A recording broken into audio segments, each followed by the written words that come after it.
The call comes at 2:13 a.m. Two phones, two handlers.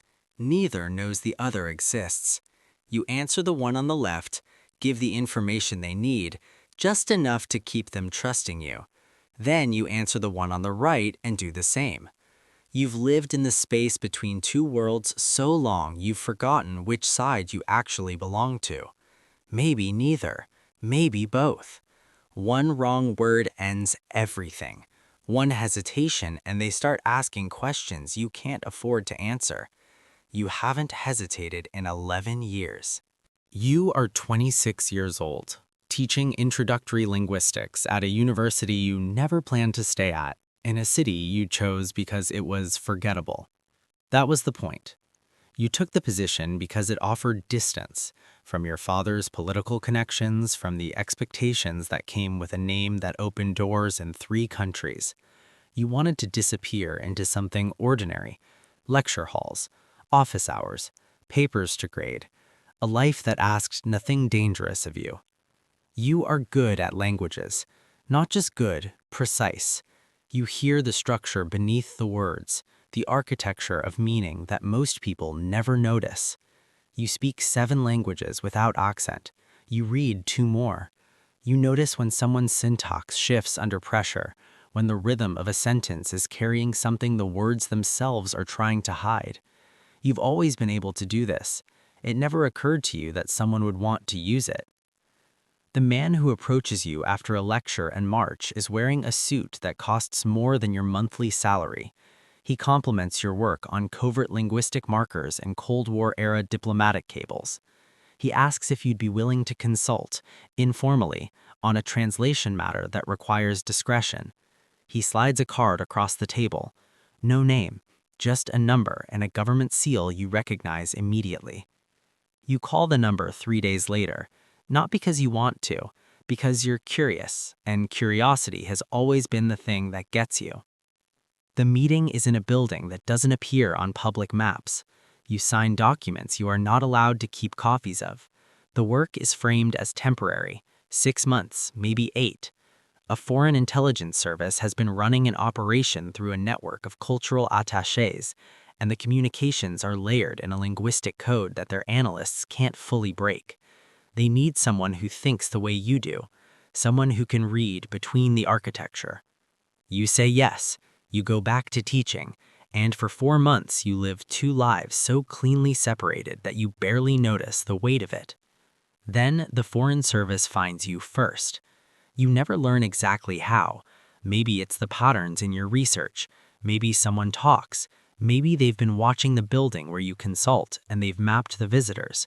What you know is that a woman sits down across from you at a coffee shop you go to every Tuesday, and within 4 minutes she has demonstrated without raising her voice or making a single threat that she knows exactly what you've been doing for the last 4 months and that she would like you to keep doing it, just also for them. The choice she's presenting is not really a choice. You understand this immediately. The linguistic architecture of what she's saying tells you everything. The pauses are too deliberate, the exits from the conversation too pre-planned. This meeting was designed to have only one outcome. You either agree, or the information she holds becomes a problem you cannot solve with words. You agree. You walk out of that coffee shop carrying something you will carry for the next 11 years. You learn the protocols within weeks. The left phone is for your original handlers, the ones you now think of as Side A. The right phone is for the women's organization, which you've started calling Side B in your head because giving it a name feels too real. You report to Side A on Monday mornings, structured briefings delivered through an encrypted channel that changes keys every 72 hours. You report to Side B through a system of dead drops and coded messages embedded in academic correspondence that would bore anyone who intercepted it to the point of abandonment. The art of the double is this. You never lie outright. Lying creates inconsistencies, and inconsistencies create investigations. Instead, you manage information architecture. You give Side A something true. You give Side B something true. You make sure the two truths never intersect in a way that would allow either side to triangulate your position. It's like teaching two students from two different textbooks that cover the same subject. You make sure the vocabulary never overlaps enough to create a contradiction. In the first year, you make 3 decisions that you will later recognize as foundational. The first is to never take money from side B. You accept compensation from side A because it's documented, taxable, explainable. Side B's money would create a financial trail that doesn't align with your known income, and financial trails are what bring people down. You tell the woman this on your second meeting. She studies you for a long moment and then agrees. This earns you something you weren't expecting, her respect. The people she's used before always took the money. You understood something they didn't. The second decision is to build a reputation for being difficult. You push back on requests from both sides. You question the validity of intelligence you're asked to verify.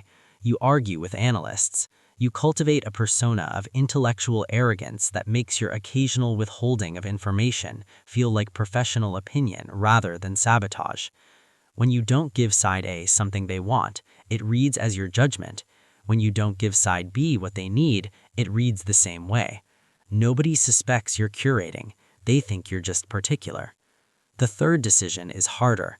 There's a man, a mid-level operative inside side B's network whose cover you have been asked by side A to help expose.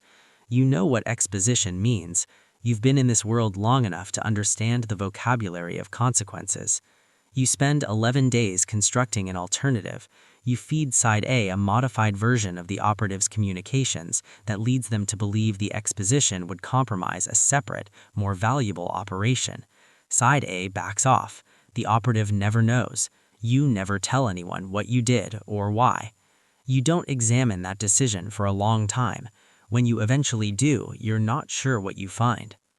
By year 3, you have been promoted inside both structures without either structure knowing about the other promotion. Inside side A, you hold a clearance level that gives you access to ongoing operations in 4 geographic regions.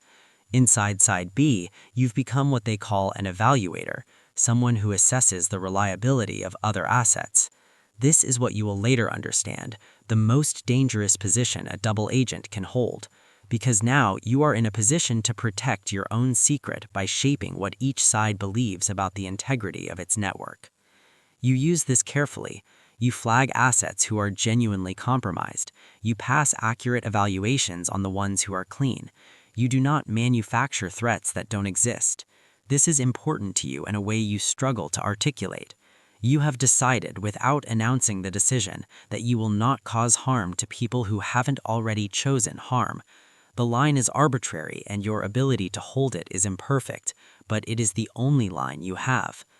There are nights, not many, but enough, when you sit with the weight of what you're doing and try to locate something you can call a reason. You weren't recruited by ideology.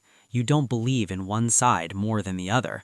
What you believe in, if you're honest about it, is the architecture of the thing itself, the system of parallel truths, the management of information, the way 2 entirely different pictures can be built from the same raw material depending on how you frame it.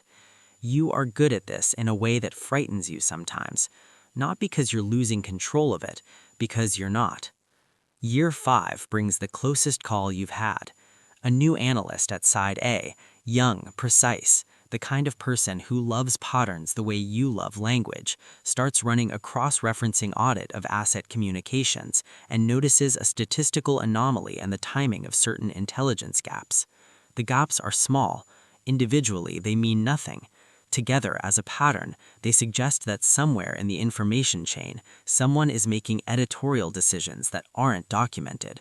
The analyst brings this to a mid-level director who brings it to a review committee. You learn about it through a source inside side A who owes you a professional debt that predates your current arrangement. You have 4 days before the committee meets. You don't panic. Panic is what gets people caught. Instead, you think structurally. What does the pattern say, and what alternate explanation fits the same data?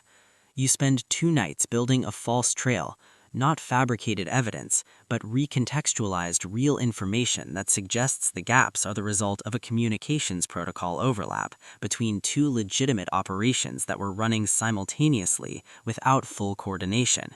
You know both operations. You have access to both sets of documentation. You don't create something that doesn't exist. You just arrange things into a different architecture. The committee accepts the explanation. The analyst is reassigned. You feel nothing about this you're willing to name. By year 7, you have helped redirect the outcome of 2 political transitions in countries you will never publicly be associated with. You have protected 11 people whose exposure would have meant imprisonment or worse. You have allowed the compromise of 6 others, all of whom were already known to both sides, all of whom had already made their own choices before you became relevant to their situation. You have told yourself this accounting matters. Some days you still believe it. The woman from side B, the one who sat across from you in the coffee shop, is now the most senior person in the chain above you. She is not warm, she is not cruel. She is precise in the way that people become precise when they've been in the architecture long enough to stop seeing it as anything else but geometry. You meet with her 4 times a year in locations that change on a rotation you designed yourself. She has never once asked you directly whether you are playing both sides. You have never once told her the truth about what she knows. This is the thing about being a double that most people don't understand. It is not primarily about deception. Deception is a tool. The actual work is relational. You are managing 2 sustained high-trust relationships simultaneously.